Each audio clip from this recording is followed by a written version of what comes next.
messieurs, bonsoir, bienvenue au 13h sur votre télévision. Voici le sommaire de cette édition. Le dialogue politique initié par le chef de l'État se poursuit toujours. Plusieurs sujets sont abordés par les différents délégués au Congrès. On fait dans ce 13h un résumé du deuxième jour d'échange avec quelques représentants de partis politiques. La Chambre de commerce et d'industrie du Bénin entre dans un nouveau processus électoral devant conduire à la désignation de ses dirigeants. Le comité en charge de ce processus est désormais opérationnel.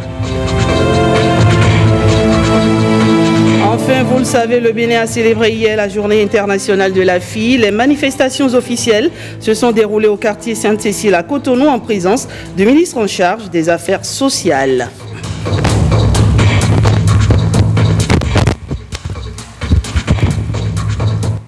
Bienvenue à nouveau dans ce journal. On l'ouvre par le dialogue politique et vous le savez, ces travaux s'achèvent aujourd'hui. Mais en attendant d'avoir les temps forts en images dans le journal de 20h, on revient ici sur le deuxième jour des échanges avec quelques délégués qui ont bien voulu nous livrer leurs impressions. Ce sont des propos recueillis par Jérôme Hongo et James William Baguidi. Hier, nous avons examiné juste le premier point de cet ordre du jour, qui consistait à travailler sur le toilettage des textes électoraux qui ont créé certaines difficultés. Aujourd'hui, nous avons fait le reste, le renforcement du système partisan, la représentation équitable de la population au Parlement notamment. Nous avons également travaillé sur les mesures d'apaisement qui doivent permettre de sortir de la crise connue par notre pays. Je crois que tout s'est bien passé dans une ambiance très fraternelle, je dirais. Demain, les participants seront invités à adopter le rapport de nos travaux. Après quoi, nous allons transmettre ce rapport au chef de l'État qui a convoqué ce dialogue politique et à qui nous devons transmettre le rapport. Notre tâche a été facilitée par le discours du chef de l'État qui a balisé le terrain. Nous avons facilement pu dégager les points à discuter de son discours. Première chose. Et de deux, j'ai vu qu'il y avait une très bonne volonté de la part des participants. Je pense que chacun et chacune entendait mettre du sien pour que nous sortions de la difficulté qui est la nôtre aujourd'hui. La classe politique s'est parlé et nous avons eu l'occasion d'exprimer nos ressentiments. Et nous avons également dit ce qu'il faut faire pour que la crise soit jugulée. Et il y a que le chef de l'État doit trouver les formules pour que nous puissions, disons, revenir à la situation normale et pour favoriser l'étude des différentes lois. Il est vrai que nous sommes à un dialogue et quelquefois le ton monte, mais le présidium, le facilitateur ont su à chaque fois ramener le calme. Et puis nous-mêmes, nous constatons que tous les partis politiques qui sont arrivés sont empreints d'un haut sens de responsabilité et d'esprit de nation. Et à chaque fois, le ton baisse et puis les contributions qui viennent nous montrent que les gens sont venus vraiment pour dialoguer, pour rechercher la paix, pour notre pays, pour que notre pays se remette sur les rails. Ils ne sont pas venus avec des arrière-pensées. C'est un mérite pour le chef de l'État, qui est le premier magistrat du pays, de convoquer le dialogue. Et aujourd'hui, pendant les 2 jours, tous les partis présents ont manifesté et les participants ont prouvé leur niveau donc, de patriotisme. Parce que le Bénin, ça nous appartient tous. Et c'est dans la paix qu'on peut construire le pays. Ce n'est pas dans la violence. Ce n'est pas en se livrant des guerres inutiles qu'on va construire le pays. Dans les mêmes familles, dans les familles que nous avons, les petites familles que nous avons, il y a des malcompréhensions. Et on s'assoit et on discute.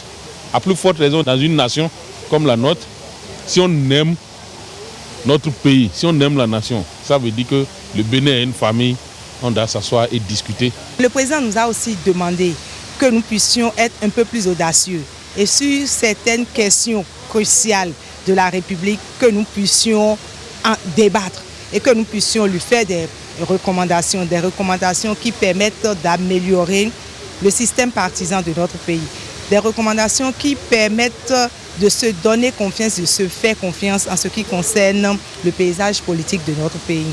Et après 48 heures donc, de discussion, nous pensons que nous avons eu des avancées. Résolument, nous avançons vers une issue favorable et heureuse du dialogue politique et qui nous ramène à la concorde nationale. Il faut donc espérer que cette journée qui, de mon point de vue, est très décisive, permettra d'aboutir aux résultats escomptés. Ce que nous voulons est que le dialogue politique national se passe très bien. Et ça se passe, ça est en train de se dérouler normalement, malgré les accrochages. Bon, il y a un peu de coq en jambe, mais c'est pour que ça réussisse, il fallait ça, il faut ça quand même. Sinon, je peux vous dire que c'est une réussite. Voilà, retrouvez donc dans le journal de 20h les grandes conclusions de ce dialogue politique qui, je le reprécise, s'achève aujourd'hui. Toute autre chose à présent, les juges de la Haute Cour de justice en séminaire pour son 12 heures. Un séminaire d'appropriation des textes régissant le fonctionnement de l'institution engagée à renvoyer au sein de l'opinion une autre image que celle d'un épouvantail qu'on a gardé d'elle jusque-là. Guillaume Avienou et Brice Rongo. Les juges de la Haute Cour de justice en séminaire d'appropriation des tests régissant l'institution. 72 heures de brainstorming autour de 5 thématiques, entre autres les tests fondamentaux de la Haute Cour de justice et la procédure parlementaire, mais aussi la procédure applicable après le vote de la mise en accusation, sans oublier la déontologie et l'éthique du juge et du personnel judiciaire.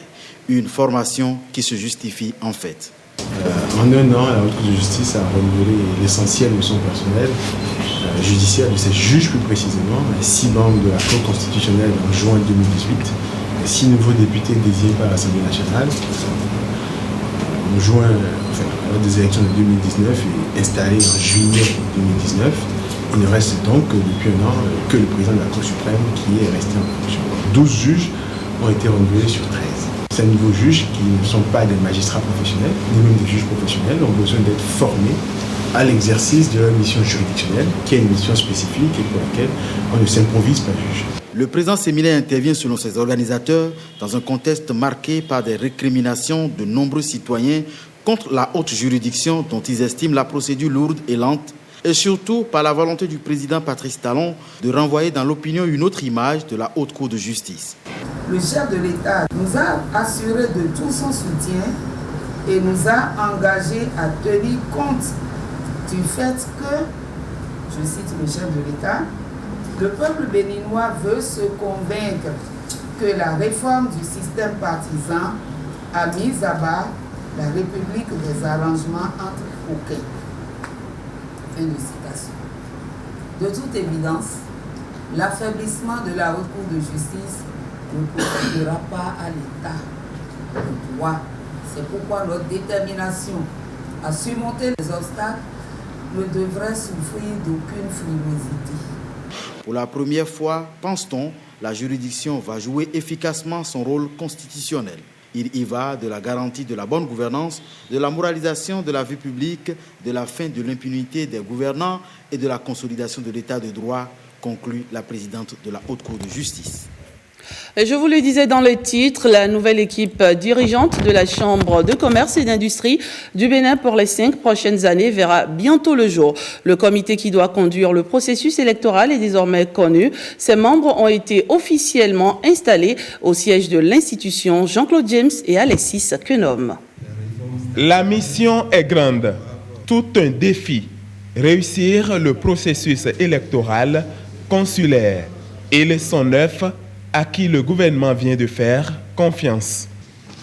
Chers membres du comité d'organisation, vous avez une lourde responsabilité devant le gouvernement et le peuple béninois, en ce sens que vous devez tout mettre en œuvre pour conduire avec succès le processus électoral devant aboutir à la mise en place des nouveaux organes dirigeants de la CCIB, à savoir l'Assemblée consulaire et le bureau exécutif. À cet effet, je voudrais vous exhorter à accomplir votre mission avec détermination, professionnalisme, esprit de responsabilité et sens élevé du travail bien fait. Cette installation intervient après adoption le 25 septembre 2019 des nouveaux tests statutaires de l'institution qui impliquent des changements. Des améliorations apportées concernent la rationalisation, la simplification, la professionnalisation et la réforme transparente du processus électoral. C'est ainsi que désormais, 69 élus consulaires seront désignés en lieu et place des 99 avec l'implication de la Sénat et l'utilisation du vote électronique. Le processus électoral est ainsi enclenché et la phase de recensement commence le lundi prochain sous la houlette de la Sénat. Sont concernés les acteurs du commerce, de l'industrie et des services. Intéressons-nous maintenant à la situation frontière avec le Nigeria. Elle préoccupe les autorités béninoises. Le ministre des Affaires étrangères et le chef de la délégation allemande se félicitent des démarches engagées et souhaitent qu'elles aboutissent pour le bonheur des populations. On les écoute, ils sont au micro de Jérôme Mungo et Bénédicte Poisson. J'ai compris les défis auxquels vous êtes confrontés par l'actuelle fermeture de la frontière avec le Nigeria. Croyez-moi, en tant que chef de division dans mon ministère de cette partie de l'Afrique de l'Ouest, je sais qu'il s'agit d'un problème sous-régional qui touche tous les pays voisins du Nigeria et le Nigeria même. J'ai appris que les conséquences seraient encore plus graves si votre gouvernement n'avait pas entrepris des réformes depuis 3 ans pour renforcer la résilience de l'économie béninoise. Vous avez diversifié les sources de rentrées fiscales et douanières tout en œuvrant à la sécurisation et à une meilleure gestion des ressources de l'État. J'ai appris que votre ministre de l'Agriculture tire de cette fermeture la conclusion que le Bénin ne doit pas seulement viser le marché régional, mais aussi le marché international et qu'il souhaite atteindre les standards de qualité nécessaires qui le permettront. Le dialogue continue avec le Nigeria. Les conversations sont en cours. Nous essayons de trouver les voies et moyens de retourner à ce qui est prévu dans le cadre de la CEDEAO, à savoir la libre circulation des biens et des personnes. Nous essayons de discuter dans un cadre sous-régional des solutions qui pourraient permettre à ce pays, mais aussi aux divers pays touchés par cette mesure prise par le Nigeria, d'aboutir à une situation de circulation, de libre circulation qui, normalement, est une solution que nos populations appellent de tous leurs voeux. L'engagement est là, la conversation continue et j'ai bon espoir que très bientôt, cette situation, il faut le dire, pas forcément agréable, sera derrière nous. Vous avez eu le mérite de relever également que le Bénin est convaincu que c'est en visant aussi les marchés internationaux que nous renforçons la résilience de notre économie. C'est en ouvrant de nouveaux horizons, à la fois pour nos opérateurs économiques, que nous consolidons et renforçons cette résilience. Et vous avez eu raison de rappeler ce que mon collègue, le ministre de l'Agriculture, a dit concernant la production et l'exportation des produits vivriers. Toujours dans le Trésor, l'industrialisation et la transformation économique sous-régionale préoccupent les universités d'Afrique de l'Ouest. Elles veulent s'y impliquer. C'est en tout cas le sujet qui retient l'attention à la 7e conférence et 9e Assemblée générale annuelle de l'Association des universités d'Afrique de l'Ouest. Blaise Adampo et Daniel Ada pour le point. L'université d'Abomey-Calavi, carrefour d'un double événement. Il s'agit de la 7e conférence et la 9e Assemblée générale annuelle de l'Association des universités d'Afrique de l'Ouest. L'importance de ce colloque pour les enseignants-chercheurs, les chercheurs, les opérateurs économiques et le gouvernement n'est plus à démontrer. Les enjeux au cœur des différentes assises des systèmes de gouvernance de la recherche en Afrique en général et dans notre pays en particulier, se sont pendant longtemps focalisés sur la contribution à la production de connaissances à mettre à la disposition de l'humanité pour faire face aux défis de développement. Ce rendez-vous scientifique se déroule autour d'un thème précis. Le rôle des universités de l'Afrique de l'Ouest dans l'industrialisation régionale et la transformation économique. Ce thème est invocateur. Il met les universités d'Afrique face à leur rôle pour une véritable transformation économique de la sous-région. De nombreux indices indiquent que l'Afrique est un continent en développement. Ce développement tant souhaité ne peut se réaliser que grâce à l'industrialisation dont la résultante est la transformation économique de nos nations. Les universités de l'Afrique de l'Ouest ont donc un rôle à jouer pour faciliter la transformation économique rapide de notre sous-région. Les assises se déroulent sur 4 jours. À thème, des recommandations seront adressées aux gouvernants pour des actions pour une industrialisation régionale.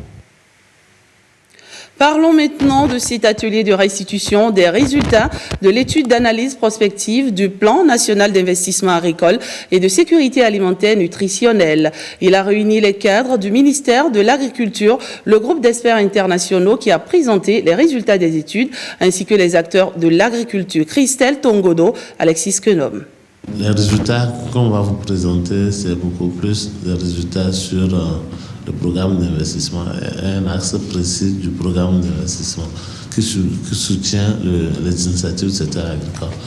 L'analyse de ces données implique des objectifs de développement économique et socio-écologique, d'où le projet Appui conseil aux politiques agricoles de la coopération allemande piloté par la GIZ. Afin de soutenir le pouvoir public dans l'élaboration de la mise en œuvre de politiques cohérentes et efficientes dans le secteur agricole, le ministère fédéral allemand de la coopération économique et du développement, BMZ, a initié le fonds d'appui conseil aux politiques agricoles mis en œuvre par la GIZ. Ce projet s'inscrit dans le cadre de l'initiative Un seul monde sans fin, qui est présent au Bénin à travers de plusieurs projets, dont le projet Centre Innovation Verte, protection et réhabilitation de sol, sécurité alimentaire et renforcement de la résilience, politique foncière responsable et promotion du financement agricole. Le nouveau projet dénommé Conseil aux politiques agricoles vient de renforcement aux projets existants du secteur vert de la GIZ et va assurément contribuer au développement du secteur agricole au Bénin. Le développement du secteur agricole reste une priorité pour le gouvernement et pour atteindre cet objectif, le Bénin s'est doté de plusieurs outils. Le Bénin s'est doté en 2017 d'un plan stratégique de développement du secteur agricole PSDSA à l'horizon 2025 et d'un plan national d'investissement agricole et de sécurité alimentaire nutritionnelle PNIASAN sur la période 2017-2021. Les 10 plans s'alignent sur les documents de politique nationale et régionale, en l'occurrence le programme d'action du gouvernement, la politique agricole régionale de la CEDEAO et le programme détaillé de développement de l'agriculture africaine. Cet atelier de restitution est appelé à combler plusieurs attentes, précisément celles en matière de réduction de la faim et de la pauvreté au Bénin. D'un autre côté, la pêche illicite est une réalité dans les pays du Golfe du Bénin.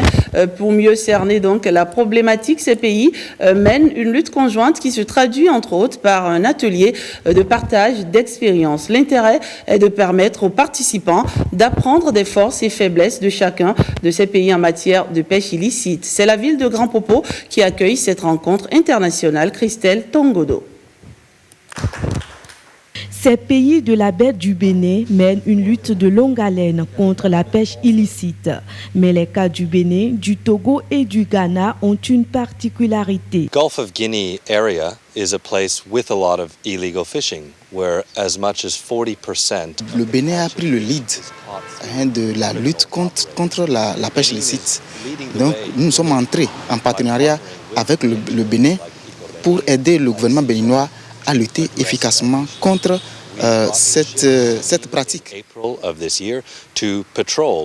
L'opération Guégou est une campagne de lutte contre la pêche INN que nous avons effectuée au Bénin au mois de mars-avril, ensemble avec le soutien logistique d'une ONG qui s'appelle Sea Shepherd et avec l'entremise de l'ONG béninoise Éco-Bénin.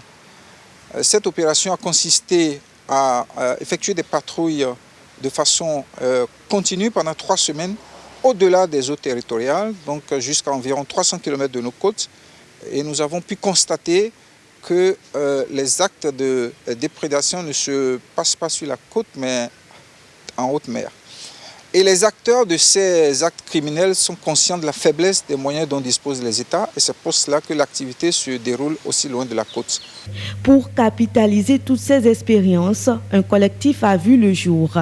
Il entend harmoniser avec les pays membres leurs ressources en la matière afin d'arriver à bout de la pêche illicite. Within the Gulf of Benin, le golfe du Bénin dispose dans ses plans d'eau des spécificités de poissons et de mangroves qu'il importe de protéger pour le présent et pour les générations à venir.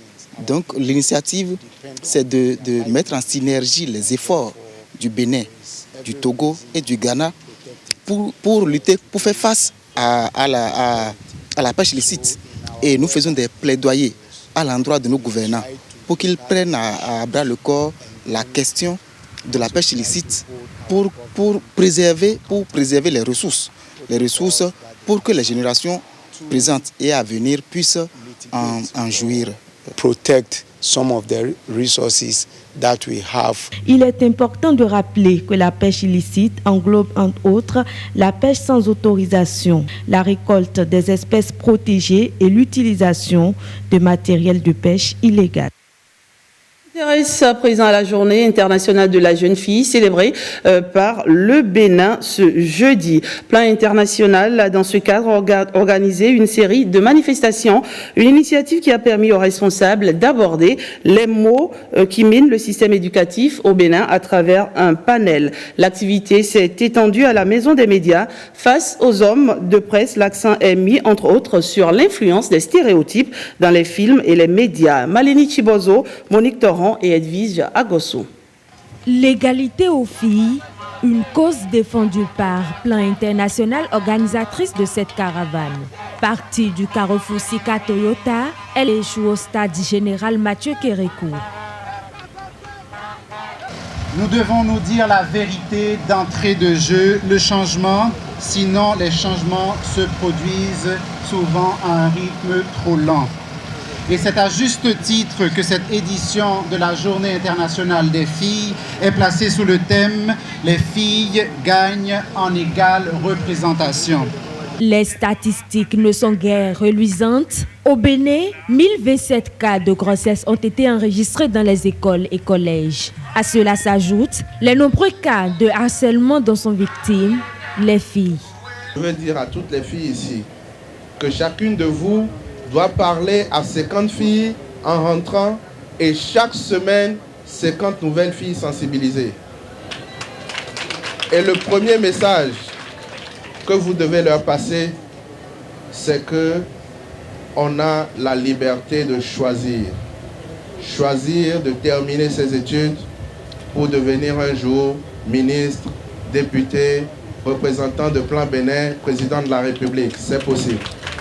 Après la cérémonie officielle, la délégation de Plan International se rend à la Maison des médias pour y rencontrer les hommes de la presse. L'accent est mis ici sur les résultats d'une enquête sur le rôle crucial des médias dans le façonnage des ambitions des filles au leadership. Les recherches nous indiquent clairement que les filles et les femmes, en tant que citoyennes et certainement comme leaders, ne sont toujours pas vues sur les écrans comme les égales des garçons et des hommes. Ce rapport nous interpelle aussi en tant qu'acteurs des médias. Et vous savez que nous avons un pouvoir immense. Nous pouvons changer la donne. Nous pouvons accompagner les jeunes filles à devenir des leaders. En célébrant cette journée, Plan International veut mettre les filles et les jeunes femmes au devant de la scène. L'organisation veut permettre aux filles également d'occuper des postes de responsabilité grâce à un accompagnement des mentors. Avec elle, encourager l'instruction et la qualification professionnelle des filles est le thème retenu cette année. Les manifestations officielles entrant dans ce cadre se sont déroulées au quartier Sainte-Cécile à Cotonou en présence du ministre des Affaires sociales et de la microfinance ainsi que des partenaires techniques et financiers Christelle Tongodo et Petroni Lokoso. 3045 grossesses en milieu scolaire en 2016 à 1122 en 2019. En 3 ans, une évolution notable a été enregistrée au Bénin où la préservation des droits de la fille est désormais une priorité. Mais ce chiffre encore trop élevé traduit la persistance d'inégalités entre filles et garçons que ce 11 octobre, Journée internationale de la fille, permet de mettre en lumière. L'état des lieux de la situation des filles révèle que de la naissance à l'âge adulte, elles font l'objet de nombreuses discriminations qui les empêchent de jouir pleinement de leurs droits et les contraignent à vivre dans une situation d'infériorité par rapport aux garçons. Il est noté une forte vulnérabilité des filles du fait de leur exposition aux violences de toutes sortes et aux abus de tout genre. Au Bénin, 3 filles sur 10 sont données en mariage précoce et forcé avant l'âge de 18 ans. Et une fille sur 10 est donnée en mariage avant l'âge de 15 ans. Et quand une fille de manière précoce est donnée en mariage, quelle est la place de ses rêves? Quelle est la place de ses ambitions? Quelle est la place de ses aspirations? Indirectement, on lui dit non, tu n'as pas le droit, alors que cette jeune fille, elle a beaucoup d'opportunités, elle peut apporter beaucoup de changements dans sa communauté. Aux filles, l'égalité, c'est le mot d'ordre scandé le long de la rencontre, un slogan entrecoupé par divers discours qui mettent tous l'accent sur l'éducation comme élément de base de tout développement et de toute émancipation de la fille.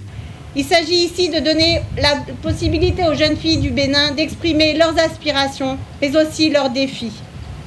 Pour cette consultation, nous avons tous décidé d'oublier les logos des uns et des autres et de nous rallier tous et toutes, derrière une figure emblématique, une mascotte.